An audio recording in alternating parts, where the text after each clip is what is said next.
Hi everyone, today we're going to talk about 5 ways to improve your R&D tax claim. So let's get right into it. Point number 1, are you with the right provider? Now I know that sounds like a really obvious question, but have you ever actually looked around to see what other providers do or what they offer or what their claim journey is like? Do you follow them on social media?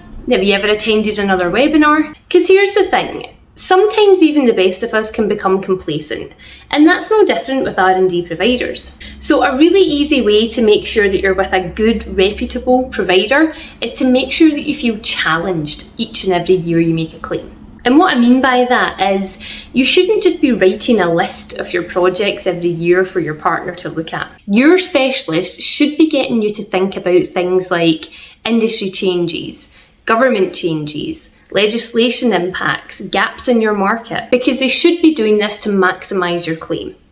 If this isn't happening, maybe time to shop around.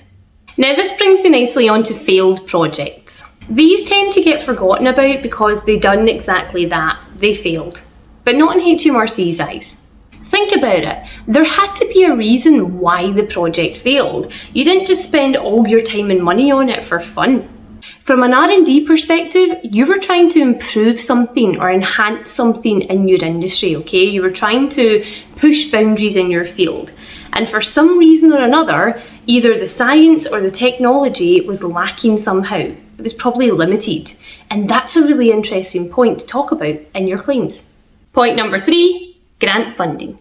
In case you've been told otherwise, let me be perfectly clear here. You can absolutely apply for grant funding and be successful with it and put it to a project, and you can still make an R&D claim. Why?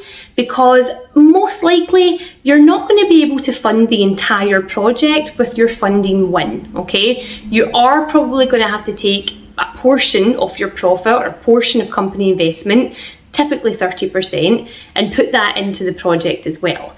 And that is what you're making the R&D claim on, that spend. So don't miss out. You wouldn't believe the amount of companies that I've spoken to that they've deliberately not done an R&D claim because someone has told them that they've had grant funding and they can't have both. You absolutely can. Just speak to a specialist to figure out what costs go where and you'll be fine. The fourth thing that I'm going to talk about is cost categories and maximising them. I won't go through all of the cost categories in this particular video, but one thing that I have noticed from working with companies so long is that they have a tendency to downplay their staff costs because they're perhaps scared that they're going to put too much in the claim and then that's going to send off alarm bells to HMRC. Particularly first-time claimers have this fear. I can't stress it enough. Do not do this. This is literally money that you are owed. You are eligibly allowed to claim for it in the correct way, and as long as you do so, it is money that you're going to get. Otherwise, if you downplay your costs, you're literally just throwing money down the toilet. You're throwing it away for no good reason at all. If you're worried or you don't know how to break the costs down, just talk with your R&D provider. I mean, that is exactly what they're there for. That's what you're paying your fee for.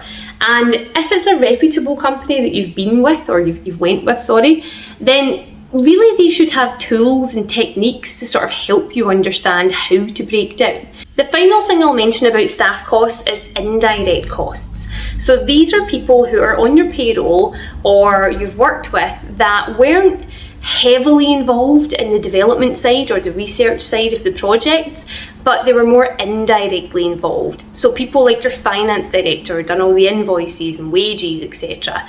Then there'll be your office admin who done all the minute meetings or who dealt with your third parties or was liaison for things like that. These are costs that HMRC absolutely allow you to have in the claim. So again, if you're nervous about how much to put against these people, talk to your R&D provider, get their help.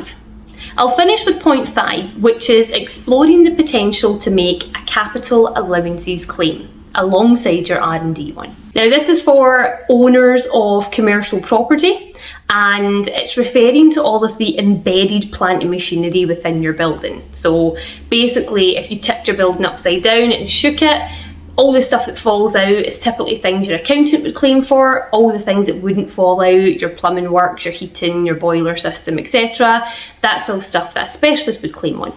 Now this is a pretty cool thing to know about if you're a loss-making company in particular, because typically in order to enjoy a capital allowances claim, you would normally need to be in a profit-making position, because it's all about reducing your corporation tax liability. But the loophole with doing an R&D claim, even if you are a loss-making company still, is that you can do a capital allowances one alongside it, because it essentially enhances your losses. So it's a win-win. Check it out.